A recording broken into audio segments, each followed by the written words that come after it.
Mon père n'avait pas réussi à être ingénieur parce qu'il venait de classe populaire et donc on ne lui a jamais proposé de poursuivre ses études, il fallait qu'il aille travailler et gagner de l'argent. Et ma mère, elle voulait être par exemple médecin ou pharmacienne, mais on ne lui a jamais proposé parce que c'était une femme. Donc j'avais deux parents empêchés de faire des études. Donc c'était sûr que j'allais faire des sciences, pratiquement sûr que j'allais faire des sciences. Je suis arrivée en fac des sciences, je me suis plantée en maths. Quand j'ai regardé mes notes, le seul endroit où j'avais des bonnes notes, c'était en informatique. Alors, évidemment, moi je programmais depuis tellement longtemps. Et voilà comment j'ai fait de l'informatique. Moi j'ai fait de l'informatique parce que c'était facile.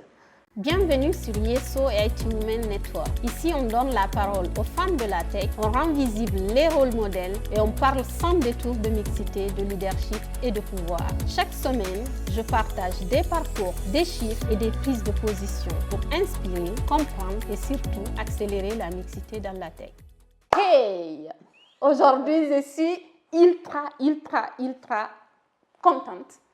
Je vous avoue que depuis ce matin, le stress montait petit à petit et j'avoue que le réseau IT Woman ne m'a pas aidé non plus parce que chaque fois, il y avait une petite notif. Alors aujourd'hui, IT Woman, le réseau t'écoute, mais surtout, Yeso reçoit Isabelle Collet. Soutenir les actions de Yeso, c'est aussi liker et s'abonner sur cette chaîne dès maintenant.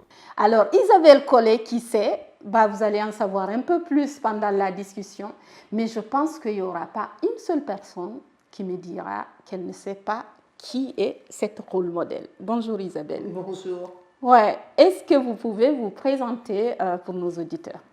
Donc, je suis Isabelle Collet, je suis professeure en sciences de l'éducation à l'Université de Genève.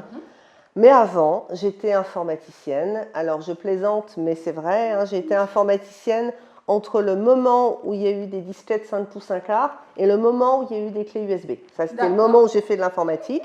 Donc, on voit que c'est pas tout jeune. Et j'ai quitté l'informatique, non pas parce que j'aimais pas ça ou parce que je pensais m'être trompée, non. J'ai quitté l'informatique parce que j'ai pas trouvé un travail intéressant, où on me faisait confiance, où j'avais l'impression de pouvoir progresser. J'ai quitté l'informatique avec le sentiment que c'était pas pour moi. Bon, je pense qu'on reviendra sur cette question plus tard. Oui. J'ai découvert les études genre, je suis devenue sociologue, donc maintenant je suis sociologue en sciences de l'éducation et donc professeure à l'Université de Genève, où je forme les enseignants et les enseignantes du primaire et du secondaire de manière obligatoire et évaluée aux questions de genre, et j'en suis vraiment très contente. Eh bien, nous surtout, on en est très contents et contentes parce que, en fait, vous faites bouger les lignes. Vous faites bouger les lignes en informatique, en sciences dans sa globalité et surtout sur la place de la femme. Parce que je vous avoue que vous êtes mon rôle modèle, d'accord? Les personnes qui m'ont côtoyé le savent, vous en êtes deux, que j'ai la chance de connaître. Donc, c'est Isabelle Collet, ici présente, et Laetitia Elouette, qui est de loin pas présente.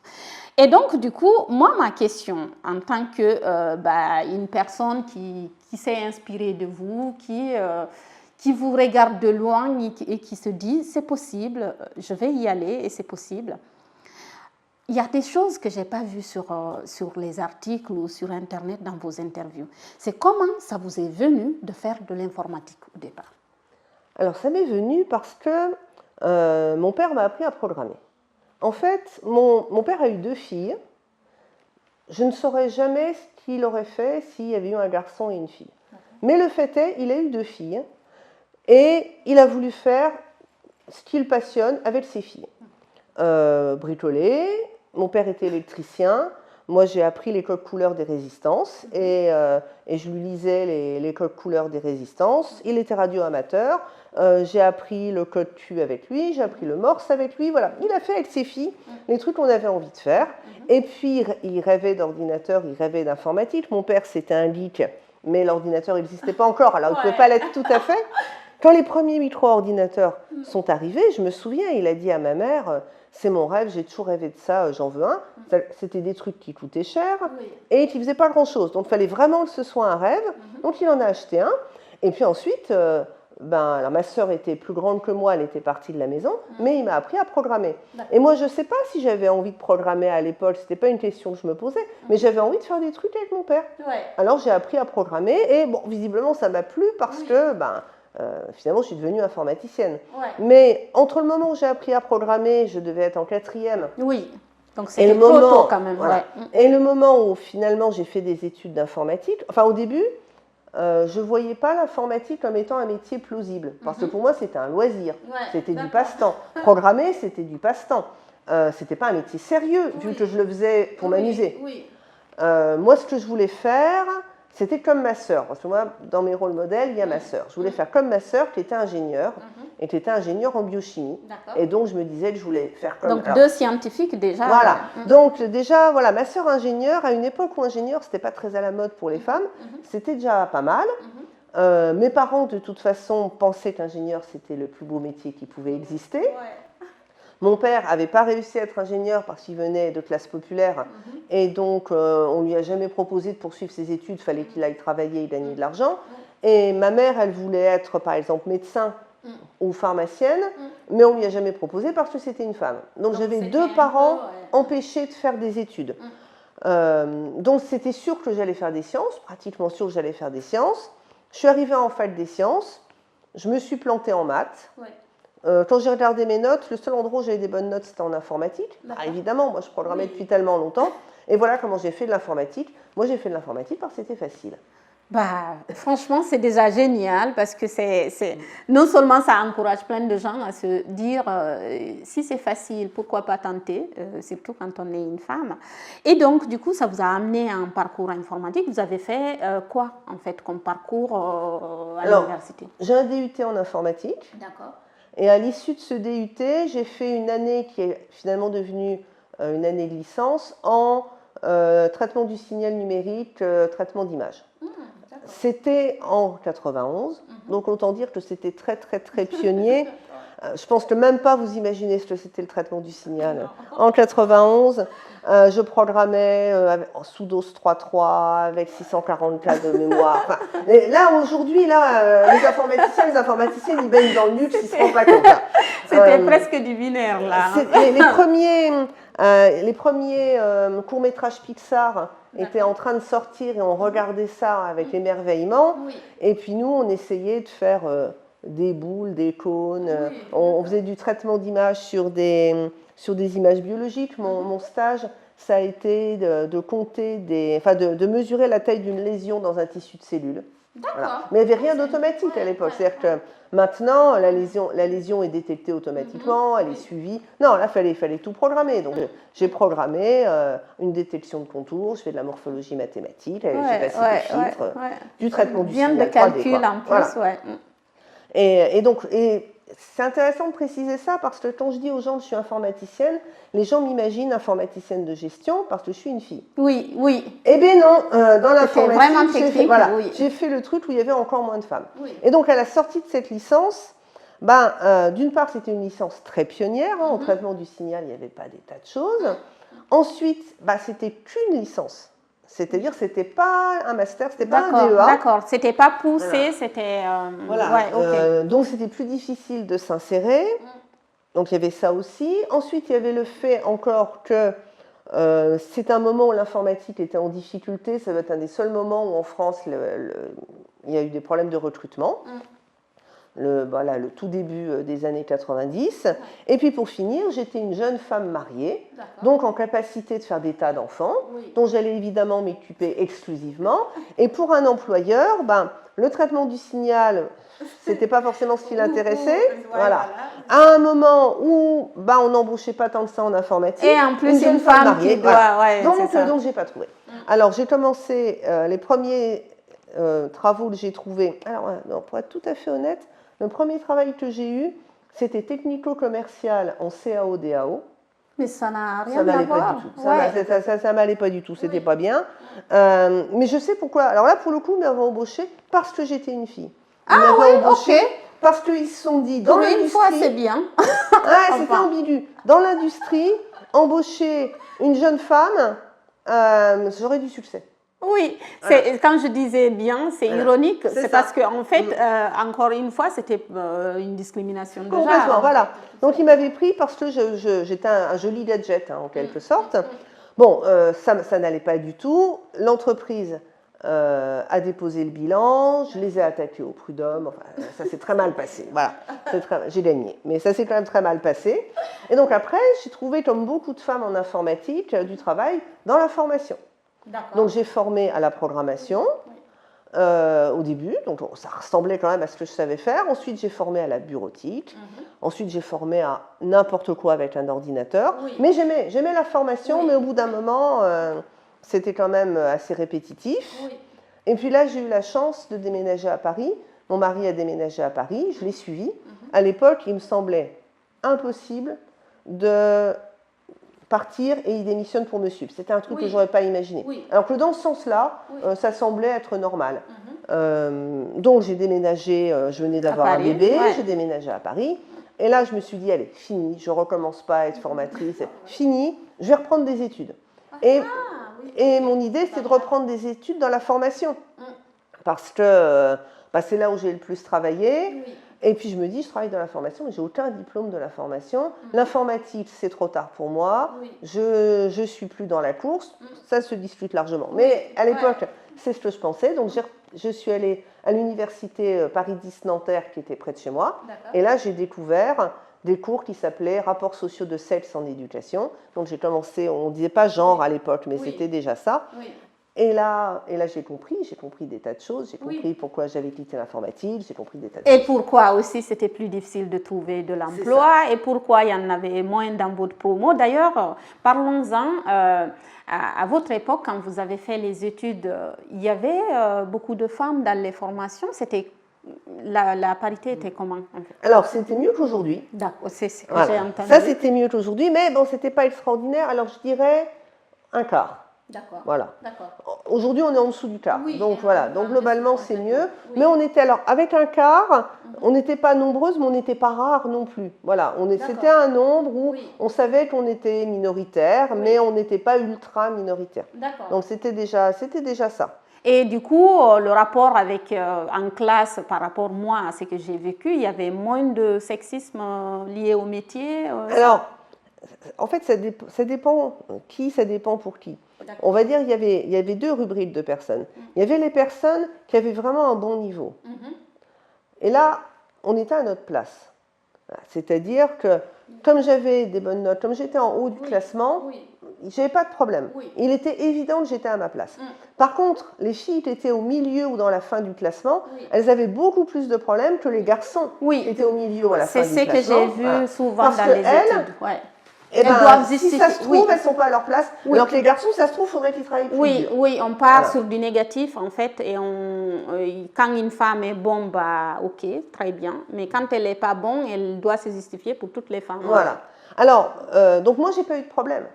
Et je n'avais pas conscience à l'époque de pourquoi je n'avais pas de problème. Et j'aurais été la première à dire non, mais il n'y a pas de problème pour les femmes, tout va bien. Et j'avais deux raisons pour ne pas avoir de problème. La première, c'est que j'étais suffisamment bonne en informatique pour qu'on ne conteste pas ma place. Et la deuxième, c'est que celui qui est devenu mon mari, mais qui était mon copain à l'époque, était là aussi. Oui, était là aussi. Donc, et une année après moi. Donc en fait, je n'étais pas sur le marché matrimonial. Oui.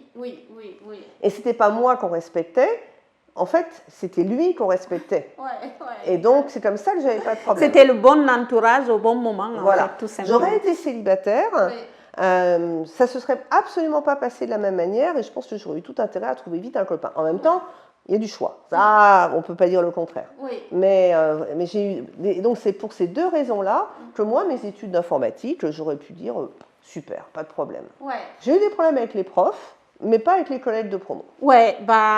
Très souvent, ça arrive, moi en tout cas, ça m'arrivait plus aussi avec les profs, sur les notations, sur les remarques, qu'avec les collègues, puisque au final, ça devient ta bande de copains. Revenons sur Paris, en fait, à l'université. Donc, quand vous avez opté pour cette formation, c'était tout de suite sur l'inégalité de genre, vous aviez déjà cette vision de la personne que vous êtes aujourd'hui ou... Alors, pas du tout. J'ai été élevée... Alors, nos parents, ma sœur et moi, nous ont élevés dans l'idée qu'en leur temps, il y avait des limitations. Mon père parce que de classe populaire, ma mère parce que femme, mais que pour nous, c'était bon. Et qu'on ferait ce qu'on voudrait. Et d'ailleurs, ma sœur a fait ingénieur. Donc, ça a pas mal marché. Moi, j'ai fait informatique, ça n'a pas si mal marché. Et donc, on était élevés dans cette croyance. Et donc, pour moi, allez les filles, courage, bougez-vous, vous allez voir, ça va marcher. J'étais assez là-dedans. Et donc, quand j'entre à l'université de Nanterre, c'était pour obtenir un diplôme de la formation. Moi, je me voyais consultante en formation, ingénierie pédagogique, voilà, ce genre de trucs. Et là, il y a eu un malentendu assez drôle, rétrospectivement. C'est que donc, je m'inscris pour être dans un cursus de formation de formateur. Je demande les équivalences parce que j'avais donc été formatrice pendant 6 ans. Donc, je demande, parce que moi, j'avais une licence d'informatique, hein, pas du tout de sciences de l'éducation. Donc, je demande des équivalences. J'obtiens l'équivalence pour rentrer dans le master en formation de formateur. Et là, je découvre qu'il faut faire un stage. Et je me dis, mais c'est hors de question. Je fais ça pour ne plus faire le boulot que je faisais avant. Je ne vais pas faire un stage gratuit sur un truc où j'étais payée. C'est pas question. Et je mets une croix dans Master Recherche, pour lequel je n'avais pas l'équivalence. Hein. Mais j'en savais rien. Donc je mets une croix dans Master Recherche. Vous voyez la personnalité qu'elle a. Hein. Personne ne se rend compte de rien. Moi, j'ai pas l'impression de... Moi, je me dis juste que j'ai pas envie de faire ce stage, donc je vais en recherche. Personne n'aurait imaginé que j'aurais mis la croix là-bas. Enfin, personne ne se rend compte de rien. En plus, j'arrive à vendre à la NPE, donc Pôle emploi, je ne sais plus comment ça s'appelle aujourd'hui en France, enfin bref. J'arrive à leur vendre l'idée que ce sera professionnalisant. Un master recherche, enfin, sérieusement, quoi. Non. Donc, j'ai un budget formation pour faire ça en 2 ans. Et je me dis, bon, il n'y a pas à tortiller. J'ai 2 ans, j'ai un financement pour 2 ans, il faut que je le fasse en 2 ans. Et j'arrive donc dans ce master recherche, je choisis les cours. Et alors, il y avait plein de cours, mais j'avais aucune idée de ce que ça voulait dire. Je débarquais en sciences sociales, hein, j'y connaissais rien. Alors, il y en avait, ça me dit philosophie de l'éducation. Alors, j'avais fait de la philo au bac. J'avais une bonne note. Ok, pourquoi pas. C'est complètement ça, voilà. Et puis, il y avait un cours aussi qui s'appelait donc, Rapports sociaux de sexe en éducation. Et je me suis dit, mais qu'est-ce que c'est que ça? Alors, donc, je me renseigne parce que ça m'intrigue. Et là, je découvre qu'il y a une personne qui s'appelle Nicole Mosconi, qui dirige la formation, qui a une équipe de recherche et qui est féministe.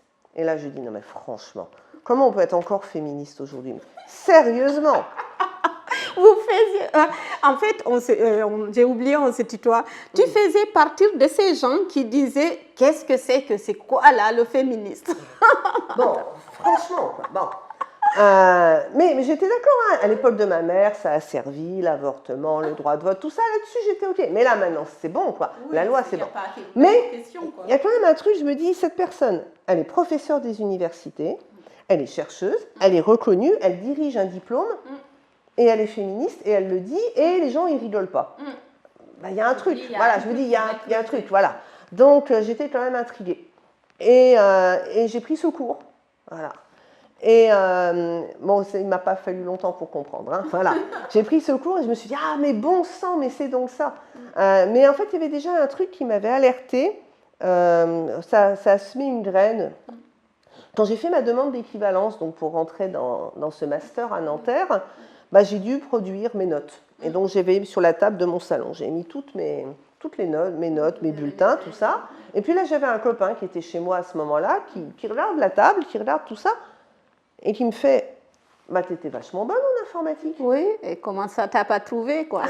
Ou t'as pas continué. Voilà. Et là, je re-regarde mes notes, et je me dis, ah mince, c'est vrai. C'est vrai. Ouais. Et c'est lui qui m'a fait réaliser, je le connaissais, je connaissais mon classement, je connaissais mes notes, mais c'est lui qui m'a, parce qu'il m'a, en somme, il m'a autorisé à admettre que j'étais bonne en informatique.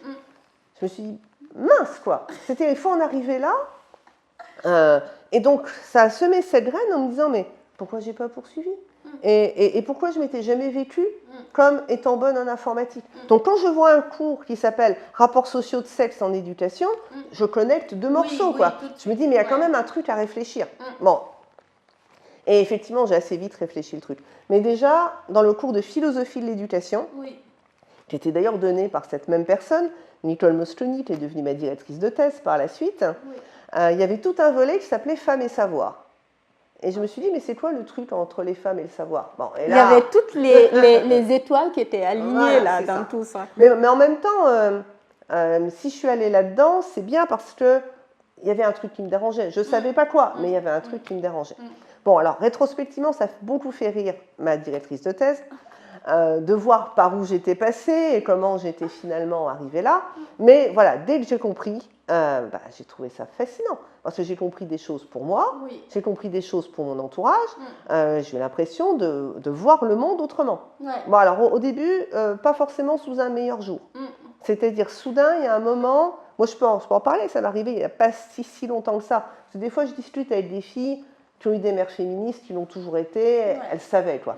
Moi, ça a été une découverte relativement tardive, quoi. Vers 30 ans, j'ai découvert ça. C'est-à-dire, j'ai découvert que je vivais dans un monde où, quelle que soit ma valeur, quelles que soient mes réussites, il y a des gens qui allaient me considérer comme moins parce que j'étais une femme.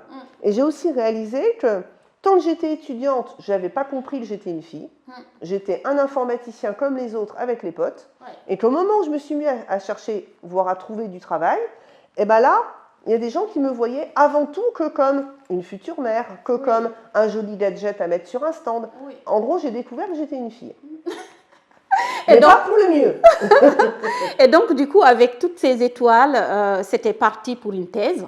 Et c'était quoi la thématique, en fait? C'était déjà de la recherche et tout ça, mais c'était quoi le sujet que tu as du coup attaqué? À ce moment-là, j'ai fait une découverte. Donc, j'ai commencé à travailler sur l'éducation des filles. J'ai fait un premier travail sur ce que disait Jean-Jacques Rousseau sur l'éducation des filles. C'est-à-dire Jean-Jacques Rousseau, il était complètement partant pour qu'on éduque les garçons de façon libre, prendre son temps, qu'ils découvrent leur vocation. Les filles, non. Non, les filles, il fallait les formater pour qu'elles puissent devenir les maris de ces hommes qui seraient éduqués de façon libre. Donc évidemment, je n'étais pas d'accord. Donc j'ai commencé à travailler sur l'éducation des filles.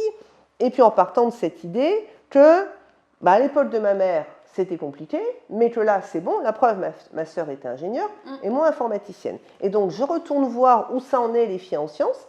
Et là, je m'aperçois que, à mon époque, je trouvais qu'il n'y en avait pas tant que ça, mais qu'au moment où là, je regarde, c'est-à-dire dans les années 2000, il y en a encore moins. Je me dis, mais c'est bizarre. On entendait dire partout l'égalité progresse, l'égalité est en marche. L'espace d'une génération, l'affaire sera réglée. Donc, cette histoire, elle a 20 ans. Donc, visiblement, elle continue. On l'a voilà. Les deux, le fait qu'on est en train de discuter de ça, c'est que visiblement, c'est pas réglé. Donc, les femmes progressent dans toutes les disciplines. Et là, en informatique, non seulement elles ne progressent pas, mais ça s'est même cassé la figure. Je commence à faire des recherches encore avant moi, et je découvre que dans les années 80, avoir la parité dans les DUT, c'était pas bizarre. Même dans certaines écoles d'ingénieurs, on avait la parité en informatique, et que là, au moment où je regarde, on est en dessous de 20%. Donc, je me dis, qu'est-ce qui se passe? Voilà. Et c'est comme ça que j'ai commencé à travailler sur ce sujet. Et donc, je suis allée voir ma directrice de thèse, celle qui allait le devenir, en lui disant, j'ai envie de travailler là-dessus. Et elle me dit, moi, j'y connais rien en informatique. Je lui dis, ouais, mais ça fait rien, c'est une question de femme et de savoir, c'est pas tant une question d'informatique. Donc elle m'a dit, ok, et vraiment à cette époque-là, ça intéressait personne. Ouais. Et puis il y avait moins de chiffres. Aujourd'hui, par exemple, nous qui sommes engagés récemment, on a pas mal d'études, on a pas mal de chiffres, et puis on a aussi, je vais dire, des noms quoi, à suivre, des rôles modèles à suivre. Toi, à ton époque, c'était compliqué. Sur cette question-là, il n'y avait absolument rien. Alors, il y avait des études sur les ouvrières, par exemple. Il y avait des études sur les femmes en politique. Il y avait pas, mais sur les sciences, un peu en biologie, en physique, sur l'informatique, il n'y avait rien. Et en plus, alors, ça n'intéressait pas les gens des sciences sociales parce qu'ils ne connaissaient pas l'informatique. Et donc, ils n'allaient pas voir, ils se sentaient en terre étrangère, voire en terre hostile. Donc, ils n'y allaient pas, ça ne les intéressait pas. Il y avait une croyance dans les années 80 que comme l'informatique, c'était une discipline neuve, les femmes allaient y entrer parce qu'il n'y avait pas de hiérarchie instituée d'hommes et que donc elles auraient leur place. D'ailleurs, de fait, quand les femmes arrivent massivement sur le marché de l'emploi dans les années 80, elles arrivent partout, y compris en informatique, qui n'avaient pas le prestige que ça a aujourd'hui, et donc elles sont effectivement arrivées dans les années 80. Et donc là, il y a des sociologues qui ont dit, l'informatique c'est bon, quoi, elles y sont, elles y restent. Bon, il n'y a pas de souci. Voilà. De fait, elles ne sont pas restées, elles ont été poussées dehors. Donc il y avait cette croyance que l'informatique, ce n'était pas un sujet, pas vraiment un sujet de travail de femmes. Et puis, du côté de l'informatique, bah, ça intéressait personne parce qu'il y avait les mecs pour faire le boulot. Oui, Donc, il n'y a pas de problème. Ouais. Elles ont qu'à vivre, hein. Il n'y a pas de problème. Moi, je suis Personne pas- ne voilà. leur ferme la Personne- porte. voilà, en fait. c'est tout à fait ça. Ouais. Voilà. Donc, ça intéressait vraiment personne à ce moment-là. Et alors, des fois, j'ai des collègues qui faisaient leur thèse sur des sujets où il y avait plein de documents et il fallait qu'elles trouvent le truc spécifique qui allait les distinguer. Alors, moi, ce n'était pas la même chose. Hein. Moi, j'avais une table vide. Oui. Et ben voilà, alors je n'étais pas encombrée par les travaux des autres. Hein, c'est moins C'était compliqué. compliqué à mettre en place, mais la C'est ça. concurrence, t'en as pas Ah trop. ben voilà, en fait. moi j'étais dans une foule de 1, c'était quand même, et je l'ai longtemps été. Ouais, non, mais je le sais. Et donc, du coup, tu fais cette thèse-là et tu t'es tout de suite arrivée à l'université de Genève ou Non, alors, comme ça n'intéressait personne. Voilà. Bon, déjà, alors il y avait un truc à l'époque, c'est qu'il y avait des limites d'âge pour avoir des bourses de thèse. D'accord. Et donc, moi, je suis entrée en thèse à 30 Oui, ans. que tu avais travaillé avant, Voilà. d'ailleurs. Voilà, donc j'entre en thèse à 30 ans et bah, je suis hors limite d'âge. Je ne peux plus avoir de bourse de thèse. D'accord, Parce que 30 ans, ok. c'est vieux. Oui, Voilà, hein, faut être clair là-dessus. Voilà. c'est pas bon du tout. Donc, il fallait que je continue.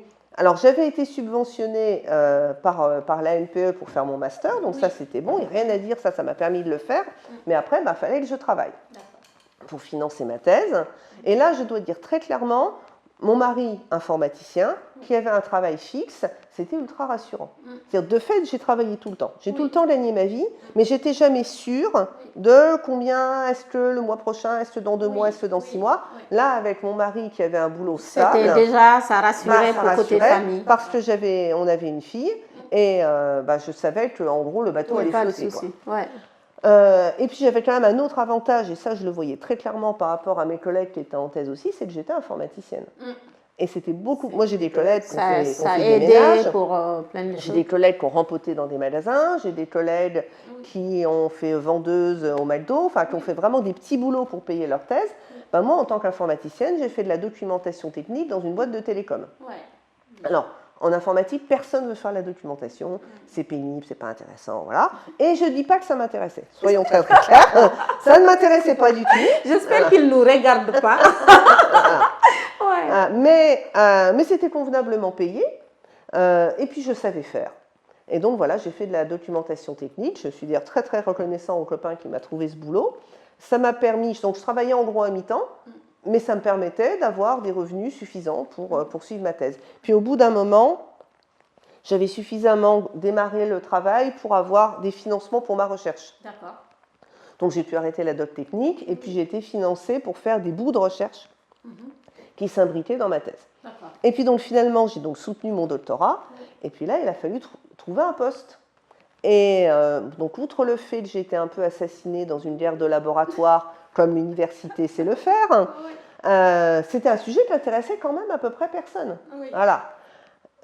Donc j'ai vite compris que si je voulais un poste, il fallait que je réoriente un peu mes recherches, et je me suis réorientée vers la formation des enseignants aux questions genre. D'accord. Ce n'était pas non plus très porteur, très honnêtement, parce que j'ai fait cette réorientation au moment où en France, on a détruit les IUFM, et avant qu'on crée cette nouvelle structure pour former les enseignants, qui sont aujourd'hui les INSPE. Et donc dans cette période de flottement, c'est pas le moment où on allait recruter des gens qui faisaient du genre en éducation. On était plutôt c'est secondaire, ça. on était la didactique des maths, la didactique du français. J'ai même postulé une fois en didactique de l'informatique, en me disant sait-on jamais, j'étais classée 2e, c'est pas si mal.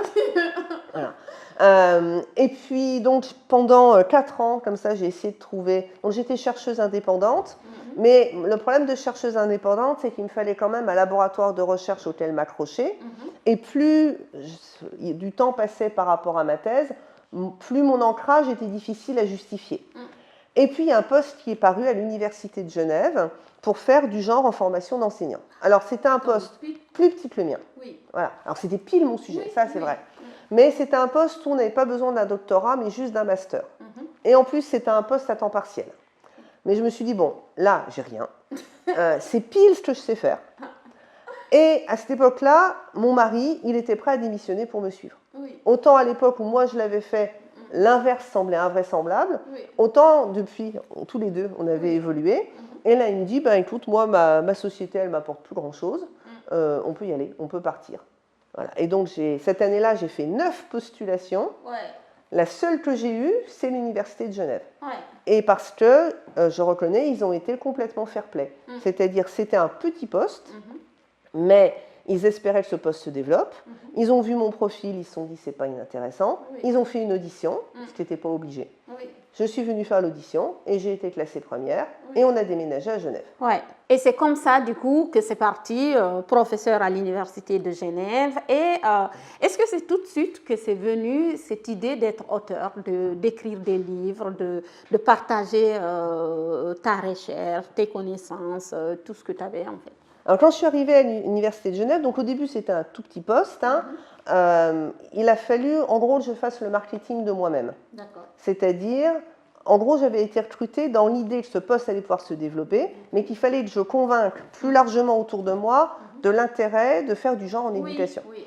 J'ai été vraiment très très soutenue par mon université, plus que j'aurais jamais espéré. Oui, parce que là c'est carte blanche et en plus avec l'idée tu participes pour le développement du truc, donc voilà, c'est ancré quoi dedans déjà. Et on aurait pu tout à fait me dire voilà, le grand bain c'est là, tu sautes, tu nages. Oui. Bon, mais non, on m'a aidé, on a aidé à mettre en valeur mon travail, on m'a fait de la pub en amont en me disant la personne qu'on a recrutée, elle est surqualifiée par rapport au poste, vous allez voir. Donc vraiment j'ai eu ce soutien au départ. Et puis alors moi, à cette époque-là, autant dire que j'avais des ailes. Ça fait 4 ans que j'attendais un poste. Voilà, mais j'étais au taquet. Voilà. Tu cherchais juste où mettre voilà, les connaissances. Laissez-moi, passez-moi les clés du camion. Voilà. Donnez-moi les clés du camion, vous allez voir, je vais faire des trucs, quoi. Ouais. Donc, alors l'inconscience, ça peut aider, parce que là, pour le coup, il y avait une part d'inconscience. Et puis voilà, mais derrière, mon université m'a suivi, quoi. C'est-à-dire la personne qui était en charge de la formation des enseignants et de l'Institut de formation des enseignants, il s'était déclaré pro-féministe et il m'a suivi. Oui. Donc mon poste a grandi, de petit poste, c'est devenu un poste un peu mieux. Oui. Et puis finalement, je suis devenue professeure. Donc là, à Genève, à partir du moment où on a le grade de professeur, vraiment on est posé. Et puis de toute façon, moi je suis en sciences de l'éducation. Diffuser, ça m'intéresse. Expliquer ce que je fais, c'est la raison d'être de la discipline. Ça fait partie du travail, quoi. Et puis, j'écris des articles de recherche compliqués où il y a, je ne sais pas combien de personnes vont les lire, mais il y a peut-être une vingtaine de personnes qui vont les lire. Non, j'exagère, peut-être un peu plus, mais c'est ultra spécialiste. C'est important, c'est pour ça que je suis payée, c'est ça que je dois faire. Mais mon sentiment d'utilité sociale, il est plus quand je viens faire une conférence. Et il te faut vulgariser un peu pour atteindre un public autre que la recherche. Et puis, pour moi, ce sujet-là, c'est un sujet qui change le monde. Alors, on va changer un tout petit bout du monde à la fois, quoi. Mais c'est un sujet qui a la capacité à changer le monde. Et comme j'aime bien vulgariser, eh ben, ça me semble évident qu'il faut que je restitue. Parce qu'après tout, moi, je fais de la recherche publique. La recherche publique, elle est payée sur fonds publics. C'est la moindre des choses que je restitue, en gros, au public qui finance mon salaire. Et du coup, tu as commencé par quel livre? Si on parle des livres, c'est Les Oubliés du numérique. Pourquoi? Alors, mon premier livre, c'est celui qui est sorti de ma thèse. Bon, ça, c'est assez logique. Oui. On fait une thèse, on sort un livre de sa thèse. Ce n'est pas un livre de vulgarisation, qui est sorti dans une collection universitaire, l'Harmattan, et pour lequel j'ai eu un prix de l'Académie des sciences morales et politiques. Ok. Donc ça, mine de rien, ça fait partie des choses dont je peux me prévaloir pour avancer. Oui, ça t'a aussi aidé même pour ta confiance à c'est ça, voilà. En fait. Ouais. C'est-à-dire, mine de rien, ce sujet ultra marginal qui intéresse personne, eh ben, il y a des gens qui se sont dit, ah ouais, non mais là, il y a un sujet qui m'ont donné un prix. C'est pas rien. Donc ensuite, j'ai travaillé pour ce sur quoi j'ai été recrutée, pour la formation des enseignants. Donc j'ai fait des livres sur la formation des enseignants. J'ai fait un petit livre qui s'appelle « L'école apprend-elle l'égalité des sexes ?» Oui. Spoiler, non. Ouais. Non. Voilà. Pas du tout. Et puis vers 2015, soudain, la question des femmes en informatique, c'est devenu un sujet. Le numérique, ouais. Voilà. Et soudain, j'ai eu, alors, comme je disais précédemment, comme j'étais toute seule sur le créneau, quand on cherchait qui travaillait là-dessus, forcément, ça arrivait chez moi. Voilà. Ouais, voilà. Et là, j'ai commencé à avoir des sollicitations pour parler de ça. Je me suis dit, mais ça alors, super. Parce que ça te ramène aussi. Et c'est quand même mon sujet préféré. Je veux dire, si j'ai quitté l'informatique, comme je disais, c'est pas parce que j'aimais pas. Donc j'étais vraiment ravie de pouvoir revenir sur ce sujet-là. Et pour moi, ce qui a été marquant, c'est la Société informatique de France qui m'invite à une journée sur femmes et numérique. Donc leur journée annuelle est dédiée à ces questions-là, donc c'était en soi complètement extraordinaire. Et là, un des membres du CA de la Société informatique de France me dit, bon, on est d'accord que les filles et les garçons ont les mêmes compétences, ce n'est pas une question de compétences. Oui. Qu'est-ce qui fait qu'elles ne viennent pas? Qu'est-ce qu'on a, nous, qu'on ne soit pas attirant? Quelle image on donne de nous qui fait que les filles ne veulent pas venir? Oui. Et là, je me suis dit, mais c'est génial. On est passé de « elles ont qu'à venir, nous on veut bien, c'est leur faute si elles ne viennent pas », à « c'est notre faute si elles ne viennent pas ». Et qu'est-ce qu'on fait? Et qu'est-ce qu'on fait? Et là, je me dis, maintenant on peut bosser. Parce que tant qu'on est sur « les femmes, elles ont qu'à venir », ça veut dire que la prise de conscience du problème, elle est loin, loin, loin. C'est vrai qu'aujourd'hui, le constat, enfin depuis quelques années, le constat est fait. On est sur la phase d'action. Voilà. Ouais. Et donc ça, c'était donc 2015. Je me dis, mais là, ça y est, je veux dire, s'il y a des personnes qui sont en train, et puis à la Société informatique de France, donc c'est l'endroit où il y a des informatiques. Enfin, pour le coup, ils avaient consacré toute la journée à ça, quoi. Si on est en train de penser ça, ça veut dire qu'on va pouvoir changer les choses. Et puis donc, je continue à avoir des sollicitations et souvent on me disait, alors il faudrait quand même qu'on commence à comprendre pourquoi. Ah non, comprendre c'est bon là. Ça y est, moi ça fait maintenant 15 ans que je suis dessus. Comprendre, c'est ok. Après, il faut réactualiser selon les différents contextes, mais là, le panneau général, enfin globalement pourquoi, l'idée on l'a bien. Et oui, à l'époque il y en avait beaucoup et maintenant il y en a moins parce que l'informatique est montée en prestige. Il y a eu des pionnières de l'informatique à tout ça. Moi je sais. Il faudrait qu'on évite de réinventer la roue. Et donc c'est pour ça que j'ai fait les oubliés du numérique, parce que je voulais dire, on part de là. Voilà. C'est un livre surtout qui a recentré aussi ce sujet-là, qui a permis à plein de gens de se poser les bonnes questions en fait, parce que jusqu'à présent c'était un peu vague. Voilà, et puis il fallait dire, moi mes premières recherches payées là-dessus, c'était des recherches financées par l'Union européenne, et c'était en 2000. C'est-à-dire c'est pas un sujet de 2017 ou de 2020, c'est un sujet qu'on travaillait déjà en 2000 et les constats qu'on a fait en 2000 étaient encore largement valables. Donc je voulais dire, voilà, ça on sait. Et maintenant, au boulot, on ne refait plus les constats. Donc ça, c'était l'idée de ce livre. Pour ceux qui ne connaissent pas le livre, si tu devais... c'était quoi ton objectif en faisant ce livre? Quel était l'objectif du livre lui-même? C'était ça, c'était de dire, voilà ce qu'on sait. Ces constats, on ne les refait pas. Et on part de là pour maintenant trouver comment on va changer les choses. Mais on ne se trompe pas de focale, on arrête de dire, allez les filles, courage, vous pouvez y aller. C'est pas non plus une fatalité puisque les femmes ont été là, donc il n'y a pas de raison qu'elles ne puissent pas revenir. Et puis on avait déjà quelques expériences d'université, donc les deux emblématiques pour moi, c'est Carnegie Mellon en Pennsylvanie et NTNU en Norvège. Deux exemples d'universités qui se sont dit, fini de rire, on ne peut pas rester à 12%, on va transformer les choses, et qui y sont arrivés. Alors, il ne faut surtout pas en déduire qu'on n'a qu'à faire pareil et ça va marcher. Oui, parce que chaque pays a sa culture. Voilà, chaque université, chaque niveau, voilà. Mais ça voulait quand même juste dire que c'était possible. Voilà, et c'était ça que je voulais faire dans ce livre, dire, c'est pas une fatalité, on sait déjà plein de choses et c'est possible. Et c'est possible, ça c'est parfait. Et j'ai vu aussi le livre L'informatique à tel de sexe sur ce livre aussi qui est génial.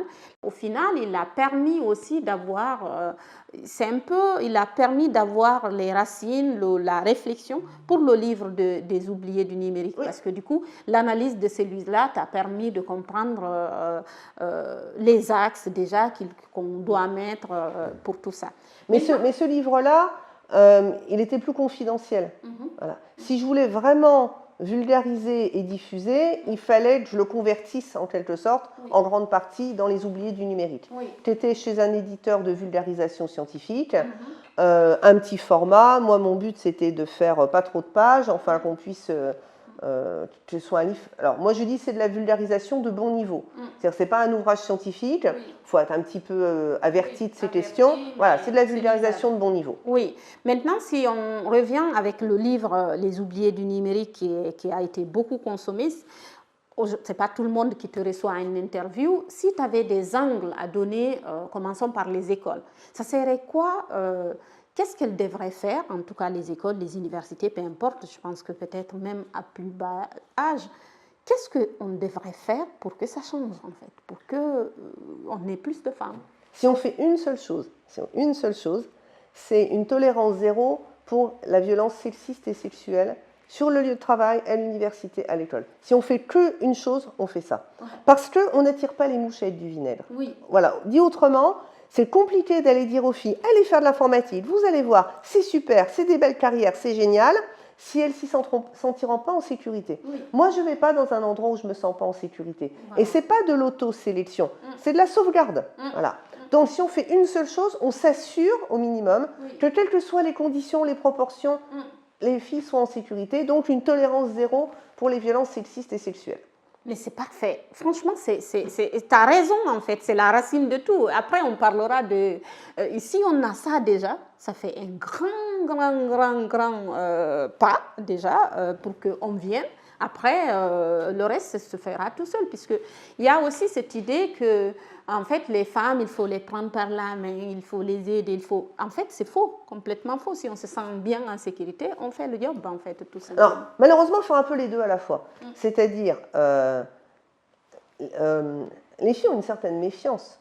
Je veux dire, les filles aujourd'hui qui sont au lycée, elles voient bien comment ça se passe dans les filières NSI, les filières informatiques. Déjà, elles sont ultra minoritaires et leur expérience quotidienne, on va dire, elle est mitigée.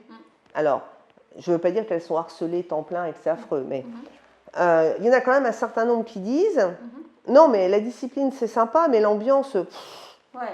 Alors ça veut dire quoi, fou? Ça ne veut pas dire je suis harcelée tout le temps. Oui, mais c'est pas très agréable. Ouais, voilà. c'est pas très agréable. Se projeter dans cette ambiance-là pendant 5 années d'études, pas terrible. Pas terrible. Voilà. Donc en même temps, il faut leur assurer que ça ne va pas être comme ça, mais il faut aussi venir contrebalancer les effets négatifs de cette ambiance. C'est-à-dire que de la maternelle à l'université, il y a un travail de sape continu qui explique aux filles qu'elles ne sont pas à leur place et qui explique aux garçons que les filles ne sont pas à leur place. Donc il va falloir fournir un effort compensatoire. Et du côté des filles en leur disant mais bien sûr que tu es à ta place, et du côté des garçons en leur disant mais bien sûr que les filles sont à leur place. Donc en fait il va falloir faire les deux, mais on peut le faire l'âme en paix en quelque sorte, à partir du moment où on sait qu'on conseille les filles pour aller dans des endroits où elles seront en sécurité. Oui, complètement. Et toi, avec toutes les conférences que tu fais, ou en tout cas les sorties, comment tu ressens, il y a une évolution sur ce sujet-là? Quel est ton sentiment au jour d'aujourd'hui sur les inégalités de genre? Alors, en particulier sur ces questions de violences sexistes et sexuelles, il y a quelque chose de complètement nouveau, c'est que je fais un certain nombre de manifestations, de manifestations de programmeurs, de hackers, de développeurs, de choses comme ça. Presque tout le temps maintenant, il y a une organisation qui s'occupe de faire en sorte que ce soit un safe space. Avec des affiches qui disent si vous vous sentez mal, si on vous fait des réflexions déplacées, venez nous alerter. Le sexisme, le racisme, l'homophobie n'a pas sa place ici. Il y a des affiches. Voilà, maintenant je vois ça partout. Mais il y a 5 ans, on était en train de débattre en se disant oui, mais alors ça va mettre un climat de suspicion, mais ça sert à rien. Si ça sert à rien, tant mieux, on le fait pour rien. Mais oui, mais après on va se demander si gna gna gna. C'était insupportable. Et qui faisait gna gna gna? C'est tous ces hommes qui disent qui ne sont pas victimes. Voilà, qui disent non, mais pas tous les hommes. Ouais, mais pas tous les hommes, mais que des hommes quand même. Alors, ok, tu vas pas harceler sexuellement. Chouette, j'en suis ravie. Mais ne serait-ce que parce que nous, les femmes, on sait très bien que ça peut arriver, et même s'il y a un harceleur parmi 80 personnes, ce harceleur va nous pourrir la vie, on a besoin de ces affiches. Bon, c'est plus un sujet. Enfin, non, j'imagine qu'il y a des endroits où c'est un sujet, il ne faut pas s'emballer. Mais dans toutes ces conférences que je fais, c'est une évidence qu'on va avoir ce genre d'affiches, ce genre de dispositif. Donc ça, c'est énorme. Et l'autre chose aussi, c'est que, alors, les questions basiques, il y en a, je les ai plus ou pratiquement plus. Genre, les filles, on ne va pas les forcer. Alors, je ne dis pas qu'il n'y en a pas encore qui le pensent. Oui, mais qui osent le dire globalement, souvent. C'est plus une question qui semble légitime. On ne va pas les forcer, elles ont qu'à venir, mais finalement, ça marche bien avec les mecs, etc. On n'en est plus là. C'est-à-dire, on est vraiment sur comment je change le système, comment je change l'institution pour qu'elle soit suffisamment attractive, et pas tant sur... Allez, on va juste encourager les filles et ça fera l'affaire. Alors, il y a encore des débats sur Le débat le plus récent un peu sur la question, c'était est-ce que ça vaut le coup de renommer les amphis de cette université avec des noms de femmes? Oui. Alors effectivement, si on fait que ça ne va pas aller loin. Oui. C'est mieux que rien, mais ça va quand même pas aller très très loin. Ouais. Mais quand on voyait l'opposition c'était non mais ces noms d'hommes qu'on a sur les amphis, c'est pas tant les hommes, c'est des symboles, c'est leur trouvaille. Eh ben si c'est leur découverte, mettons des femmes, elles aussi elles ont fait des découvertes. À la limite, c'est face à la résistance qu'on comprend l'importance peut-être de renommer ces amphithéâtres. Donc je dis pas que c'est acquis, entendu et accepté par tout le monde. L'autre truc qui m'a amusé récemment, c'était justement une conférence de hackers. Il y a quelqu'un qui vient me voir à la fin et qui me dit oh, c'était super ta conférence. J'étais là avec un pote, il n'a pas voulu rester parce qu'il en a marre qu'on lui parle des femmes en informatique. Alors, je pense qu'il en a vite marre. Hein. Okay. Néanmoins, il y a 10 ans, personne ne parlait des femmes en informatique. On ne pouvait pas en avoir marre, ce n'était même pas le sujet. Donc, le fait qu'il y en a... Alors, je regrette, moi aussi j'en ai marre de parler. Qu'ils en aient marre, au fond, j'en ai marre aussi d'en parler. Il y a des gens qui en parlent. Voilà. Ouais. Parce que j'aimerais bien ne plus avoir besoin d'en parler. Mais le fait est, c'est devenu un sujet. Et ça, c'est énorme. Et quel conseil, du coup, côté femme, t'aurais pour une femme qui nous regarde, qui nous écoute, qui aimerait aller dans l'informatique? Quel conseil tu lui donnerais, en fait? Ou qui hésite, souvent qui hésite d'aller en informatique, ou qui est en informatique et qui aimerait évoluer? Parce que là aussi, c'est un problème, on n'en a pas parlé. Il y a des femmes, peu de femmes qui arrivent en informatique, mais alors, rester en informatique, c'est carrément un vrai problème. Il y a des études qui montrent même que c'est 50% carrément qui quittent. Quel est ton conseil là-dessus? Alors, pour les femmes qui hésitent à aller en informatique, moi je dirais si elles hésitent, il faut qu'elles y aillent. Voilà, parce qu'elles ont reçu tellement de signaux pour leur dire n'y va pas, n'y va pas, n'y va pas. Si malgré tous ces signaux, elle hésite, c'est que c'est que globalement ça doit lui plaire. Hein. Voilà. Donc, à mon avis, c'est largement suffisant pour tenter le coup. Voilà. Ensuite, l'informatique, c'est un gros paquet. Il y a plein de choses dedans. Trouve ton créneau. Voilà, quel type d'informatique tu as envie de faire. Et ce n'est pas forcément l'informatique de gestion. Oui, et ce n'est pas forcément des trucs de maths aussi. Voilà. Il y a de la et ce n'est pas forcément des modèles de langage. Et c'est pas, voilà, trouve ce que tu as envie de faire dedans, parce que c'est suffisamment vaste pour que tu puisses choisir. Et c'est pas non plus... Regarde aussi de ne pas aller forcément dans les trucs les moins bien payés. Par exemple... les trucs UI, UX, tout ça, les interfaces utilisateurs. Voilà, il y a des images, il y a des couleurs, c'est bien pour les femmes. C'est pour ça, d'ailleurs, je vais te dire, compléter, il y a des femmes qui arrivent en informatique, mais où?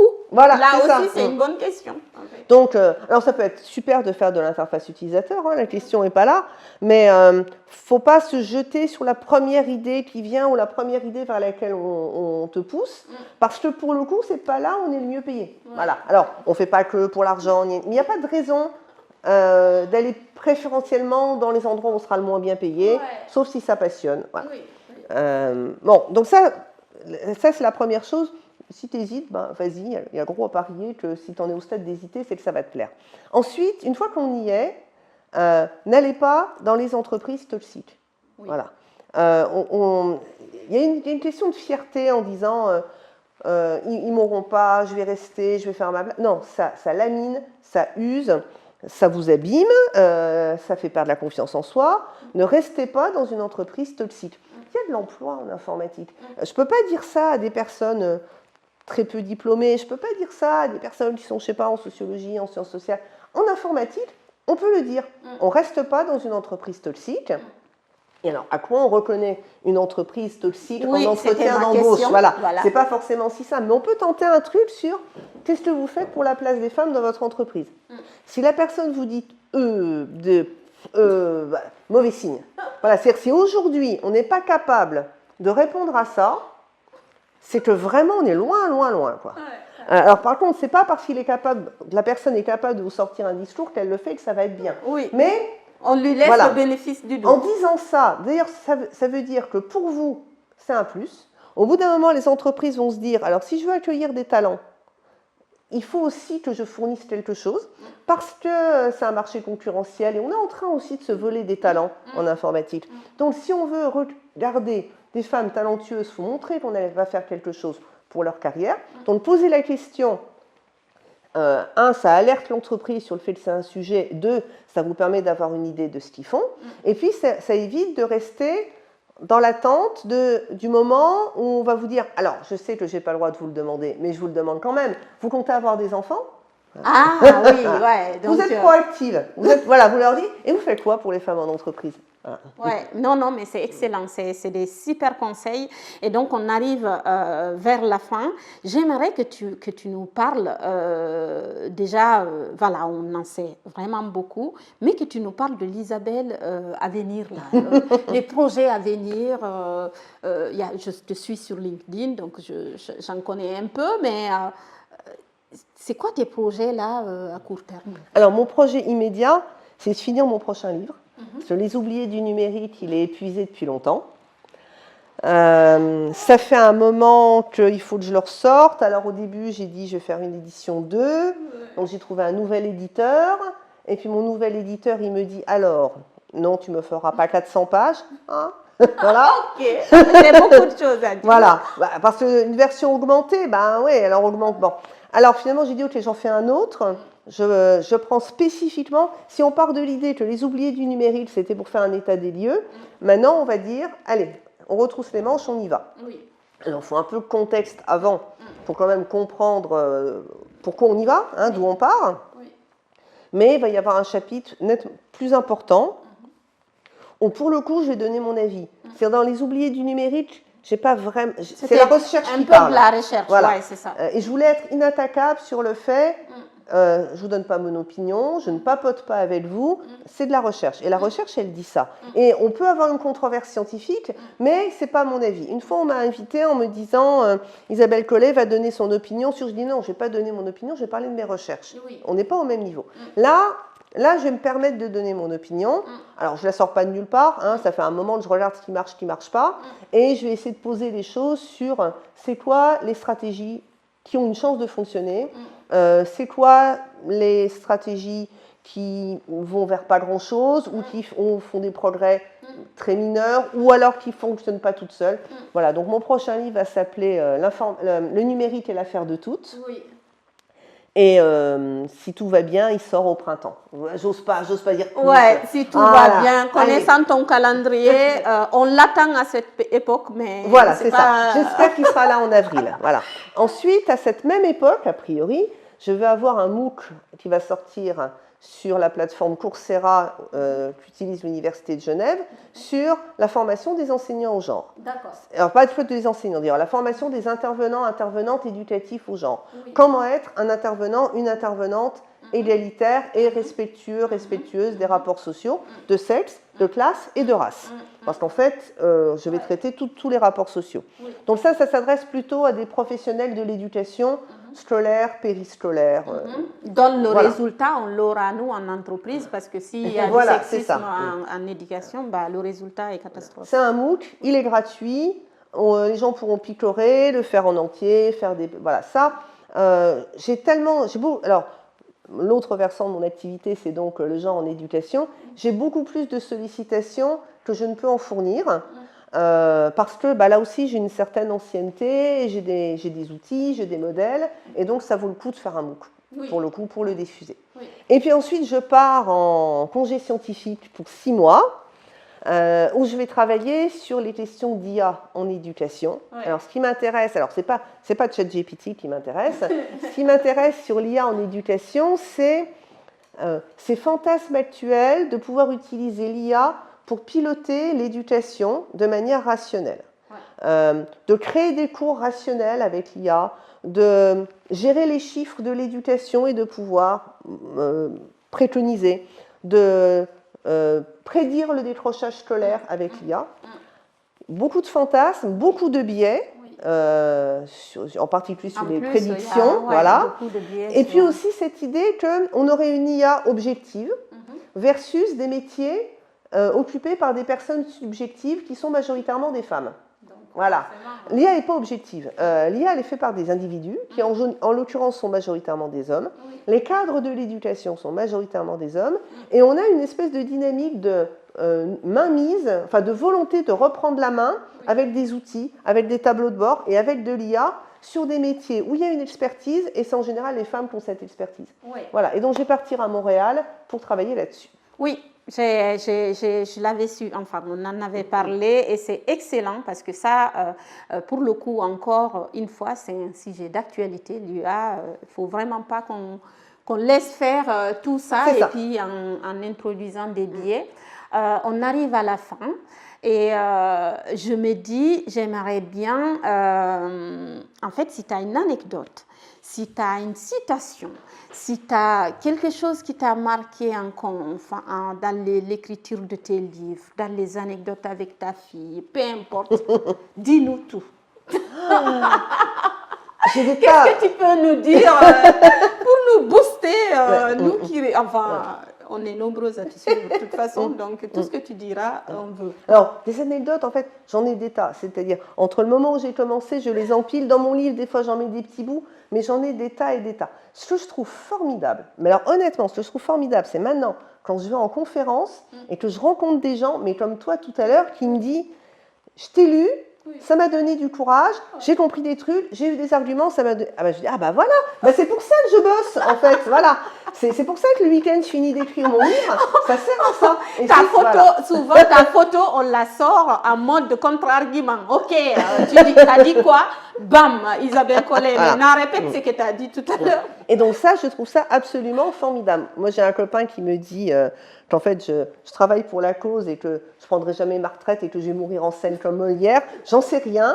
Peut-être qu'un jour j'aurai envie, je ne sais pas, de faire de la philatélie ou du scrapbooking, j'en sais rien. Mais en tout cas, maintenant, après avoir passé 15 ans à faire des trucs qui n'intéressaient personne, maintenant rencontrer des personnes qui me suivent depuis un moment et qui rentrent dans la vie professionnelle et qui peuvent démultiplier le truc, parce que rencontrer des étudiantes, c'est sympa, mais quand ces étudiantes, elles deviennent des professionnelles et elles démultiplient le truc, quand j'ai revu les personnes que j'avais interviewées dans ma thèse, à cette fameuse journée de la Société informatique de France, voilà, et qui est enfin, vous voyez que leur sujet devenait un sujet officiel, alors que ça faisait X temps qu'elle ramait dans l'ombre, bah voilà, c'est ce que je ressens en gros actuellement en rencontrant dans ces manifestations sur LinkedIn, tout un tas d'endroits, des gens qui me disent « Ah ouais, ça m'a super servi ce que vous avez écrit ».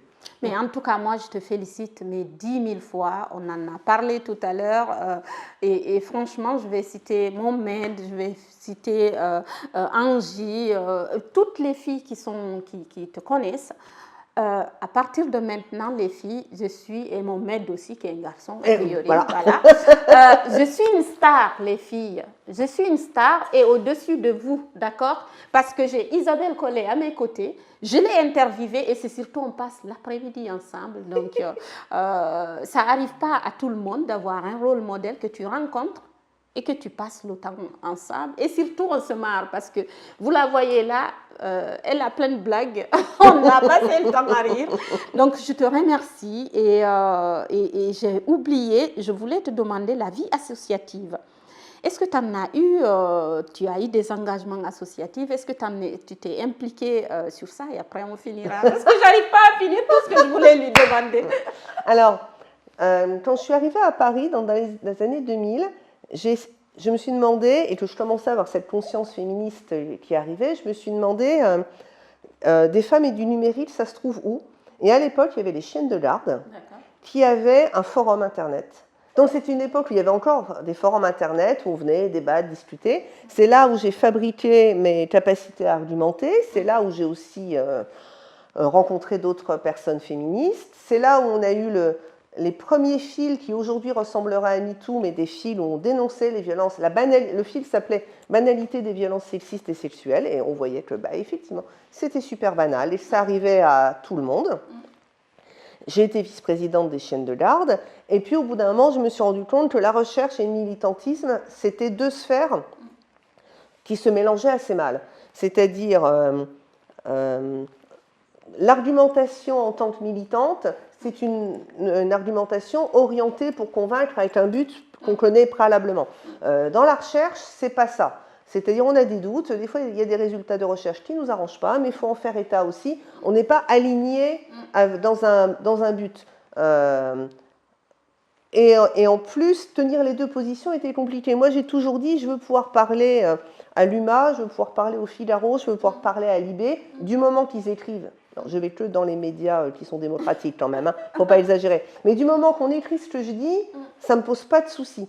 Ce qui n'est pas forcément en phase avec un discours militant qu'on va orienter là. Voilà. Donc j'ai arrêté la vie associative, sauf l'association Femmes et Maths. Que l'association Femmes et Maths, entre elles, c'est à la vie, à la mort, parce que c'est les premières qui m'ont subventionné pour ma thèse, alors que je suis arrivée avec un truc qui ressemblait à rien. Il y avait une journée sur femmes et informatique, une journée organisée par l'association. Je suis arrivée, j'étais au début de ma thèse, j'ai tenté d'expliquer un machin. Franchement, je ne sais pas ce que j'ai dit. Moins de confiance voilà. En plus. Oui, j'ai moins de confiance, je n'étais pas sûre de là où j'arrivais. Je ne sais même pas ce que j'ai raconté à ce moment-là, mais ça les a intéressées. Elles m'ont posé des tas de questions où j'ai répondu en leur disant « Bah ouais, non, enfin, je suis au début, tout ça, j'essaye. » Et à la fin, il y a une personne qui s'appelait Brigitte Rosoy qui est venue me voir et qui me dit « Je suis au ministère de la Recherche, j'ai une queue de budget, demandez-moi une subvention. »